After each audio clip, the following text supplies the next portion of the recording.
இந்த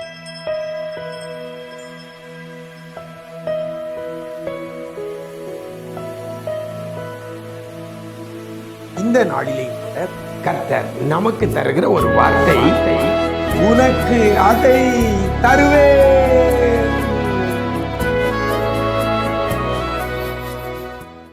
கிறிஸ்துவில் பிரியமானவர்களே, ஆண்டவரும் இரட்சகருமாகிய இயேசு கிறிஸ்துவின் ஈடு இணையற்ற நாமத்தில் உங்களுக்கு அன்பின் வாழ்த்துக்கள். நல்லா இருக்கிறீங்களா? எல்லாரும் ஆண்டவர் கிருபையில் நல்லா இருப்பீங்கன்னு கர்த்தருக்குள் நம்புகிறேன். ஒவ்வொரு நாளும் நிஜம் தொலைக்காட்சியில் இந்த விசேஷித்த வார்த்தை நிகழ்ச்சி மூலமாய் வேதத்திலிருந்து ஒரு வசனத்தை உங்களோடு கூட பகிர்ந்து கொள்கிறதுல மிக்க மகிழ்ச்சி அடைகிறேன். இன்றைக்கும் ஆதியாகமத்தின் புஸ்தகம் 13ஆம் அதிகாரம் 17ஆம் வசனத்தில் கடைசியில் இவ்வாறாக சொல்லப்படுகிறது, உனக்கு அதை தருவேன் என்றார். உனக்கு அதை தருவேன் என்றார் என்று வேதம் சொல்லுகிறது. எனக்கருமையான தேவஜனமே, உனக்கு அதை தருவேன், தருவேன், அதை தருவேன், உனக்கு தருவேன் அப்படிங்கிறது தான் இந்த வசனத்தில் ரொம்ப ஒரு ஆசீர்வாதமான ஒரு வார்த்தை. கர்த்தர் ஆபிராமுக்கு சொன்ன ஒரு வார்த்தை தான் இது. ஆபிராமை பார்த்து சொல்லுகிறார், நான் உனக்கு அதை தருவேன் என்று கர்த்தர் சொல்லுகிறார். இன்னைக்கு யாருக்கும் அதிகமாக கொடுக்கறது இல்லை. அப்படியே கொடுத்தாலும் ஏதாவது ஒன்று கொடுக்கறது, நம்மகிட்ட இருக்கிற எக்ஸஸாக இருக்கிறது, அல்லது நம்மகிட்ட பயன்பாடில் இல்லாமல் இருக்கிறது, அல்லது நம்மகிட்ட பழையதாய் போனதை அடுத்தவங்களுக்கு நம்ம கொடுப்போம். நான் அதை உனக்கு தருவேன்னு சொல்லலாம். ஆனால் கர்த்தர் இங்கே ஆபிராமை பார்த்து சொல்லும்போது சொல்லுகிறார், உனக்கு அதை தருவேன் என்று சொல்கிறவர், அந்த அதை என்கிறத டிசைட் பண்ணுறது யாருன்னா கொடுக்கிறவர் அல்ல, வாங்குகிறவர். இதான் இதில் நல்ல ஒரு முக்கியமான ஒரு காரியம். உனக்கு அதை தருவேன்னா என் விருப்பப்படி நான் ஒன்றை உனக்கு தருவேன், அதைங்கிறது என் விருப்பப்படி அல்ல, அல்லது என்னிடத்தில் இருக்கிறது அல்ல, நீ விரும்புகிறது, நீ செய்கிறது அதை. இதுதான் ஒரு ஆசீர்வாதமான ஒரு வார்த்தை. இன்னைக்கு உதவி பண்ணுறவங்க அவங்க விருப்பப்படி அவங்ககிட்ட என்ன இருக்கோ அதைத்தான் நமக்கு கொடுக்கறதை நம்ம வழக்கமாக பார்க்கிறோம். ஆனால் நம்முடைய ஆண்டவர் அப்படிப்பட்டவர் அல்ல. உனக்கு அதை தருவேன். அதை என்றால் எதை?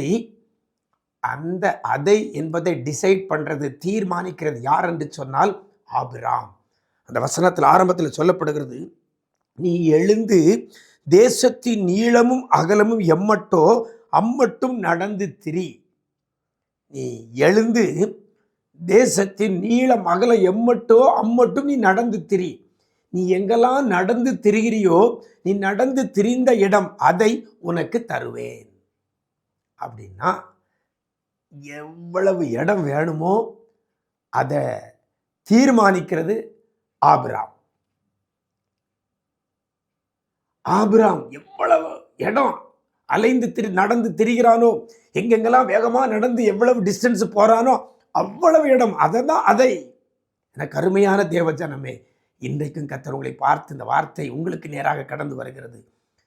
அதை உனக்கு தருவேன் என்று கர்த்தர் சொல்கிறார். இந்த விசேஷித்த வார்த்தை நிகழ்ச்சியை மூலமாக இந்த வசனத்தை கேட்கிற தேவ பிள்ளையே, கண்ணீரோடு கவலையோடு விரக்தியான நிலைமையில, எல்லாவற்றையும் இழந்த நிலைமையில இருக்கிறீங்களா? இன்னைக்கு கர்த்தருடைய வார்த்தை உங்களுக்கு நேராக வருகிறது. அதை உனக்கு தருவேன் அப்படின்னா, நீங்க என்ன முயற்சி பண்றீங்களோ, நீங்க என்ன பிரயாசப்படுறீங்களோ அதை உங்களுக்கு கர்த்தர் தரப்போகிறார். நம்ம பிரயாசப்படாம, நல்லா கவனிங்க, நம்ம முயற்சி பண்ணாம எதையும் நம்ம பெற்றுக்கொள்ள முடியாது. கர்த்தர் அதிசயங்களை செய்கிறவர், நம்முடைய தேவைகளை சந்திக்கிறவர் உண்மைதான். ஆனால் நம்மளுடைய முயற்சி அதில் இருக்க வேண்டும். அதனால தான் ஆபிரகாம் பார்த்து சொன்ன, ஆபிரகாம் சும்மா சொல்லியிருக்கலாமே, எல்லாத்தையும் உனக்கு தருவான்ப்பா, இவ்வளோ தூரம் தருவேன் அப்படின்னு சொல்லியிருக்கலாம். இல்லையே, உன் பங்கு அதில் இருக்கணும், உன் செயல்பாடு அதில் இருக்கணும், உன்னுடைய முயற்சி அதில் இருக்கணும். அதனால தான் நீ எழுந்து நடந்து திரி. நீளம் எவ்வளவோ அகலம் எவ்வளவோ அம்மட்டும் நடந்து திரி. நீ எங்கெல்லாம் நடந்து திரிந்தியோ அதை உனக்கு தருவேன் என்று கர்த்தர் சொல்லுகிறார். அப்படின்னா கூனி குறுகி போயிருக்கிற தேவ பிள்ளையே, வீட்டுக்குள்ளே முடங்கி இருக்கிற தேவ பிள்ளையே, இன்னைக்கு எழுந்து நடக்க போறீங்க, முயற்சி பண்ண போறீங்க. எதை உங்களுக்கு கர்த்தர் தரணுமோ அந்த இடத்துக்கு நீங்க நடந்து செல்ல போறீங்க. எது உங்களுக்கு கர்த்தர் தரணுமோ அதை சுதந்திரித்துக் கொள்ள நீங்க ஒரு பிரயாசப்படணும். ஒரு செயல் நீங்க செய்யணும். ஒரு தொழில் காரியமா அதுல ஒரு முயற்சியை போடுங்க. அதனுடைய லாபத்தை கர்த்தர் உங்களுக்கு தருவார். ஒரு இடம் காரியமா நடந்து திரியுங்க, கர்த்தர் அதை உங்களுக்கு தருவார். அன்னைக்கு ஆபிரகாமுக்கு வாக்கு கொடுத்த ஆண்டவர் இன்னைக்கு நிஜம் தொலைக்காட்சி நேயர்களுக்கும் கர்த்தர் கொடுக்கிறார். எதை இழந்திருக்கிறீங்களோ உங்களுடைய பிரயாசத்தை கொஞ்சம் காட்டுங்க. அதுல உங்களுடைய செயல்பாடு ஒன்றை காட்டுங்க, உங்களுடைய கிரியைகளை ஒன்றை காட்டுங்கள். அதை கர்த்தர் உங்களுக்கு தருவார். அது எதுவானாலும் சரி, அதை உங்களுக்கு தருவேன் என்று சொன்ன கர்த்தர் உங்களுக்கு நிச்சயமாய் தருவார். முடங்கி கிடக்காதங்க. ஆபிரகாமுக்கு சொன்னது, எழுந்து நடந்து திரி. முடங்கி கிடக்கிற கூனி குறுகி இருக்கிற தேவ பிள்ளையே, இன்றைக்கு நீங்கள் எழுந்து நடங்கள்.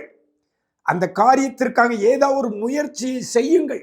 கர்த்தர் அதை உங்களுக்கு தருவார். அப்படிப்பட்ட கிருபையை கர்த்தர் தருவாராக. நாம் ஜெபிக்கலாமா?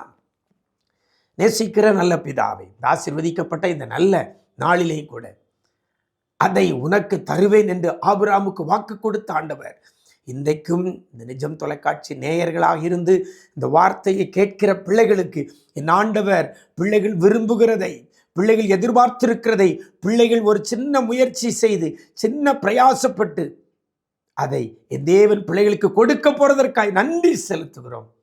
இழந்த சுகத்தை, இழந்த ஆரோக்கியத்தை, இழந்த சமாதானத்தை, பொருளாதாரத்தை, இழந்த இடங்களை, இழந்த நிலங்களை, கைவிட்டு போனவைகளை, பிள்ளைகள் எதிர்பார்த்திருக்கிறவைகளை பிள்ளைகளுக்கு நீங்க தருவேன் என்று வாக்கு பண்ணின வார்த்தையின்படி பிள்ளைகளுக்கு கொடுக்க போறதற்காக நன்றி செலுத்துகிறோம். யார் யார் கர்த்தர் பேர்ல நம்பிக்கையோடு கூட பிரயாசப்படுறாங்களோ, முயற்சி செய்யறாங்களோ, அத்தனை காரியத்தை பிள்ளைகளுக்கு என் தேவனாகிய கர்த்தர் நீர் வாய்க்க பண்ணுவீராக. நன்மை கிருபை தொடரட்டும். ரத்த கோட்டைகளை மறைத்துக் கொள்ளுங்க. மீட்பர் இயேசுவின் மூலம் ஜெபிக்கிறோம் நல்ல பிதாவே. ஆமென், ஆமென். பிரியமானவர்களே, முடங்கி கிடக்காதங்க, சோர்ந்து போய் கூனி குறுகி கிடக்காதங்க. எழுந்து நடங்கள். நீங்கள் எதிர்பார்க்கிறதை, விரும்புகிறதை, நீங்கள் நடந்து திரிந்தவைகளை கர்த்தர் உங்களுக்கு தருவார். அப்படிப்பட்ட கிருபையை கர்த்தர் உங்களுக்கு தருவாராக. God bless you.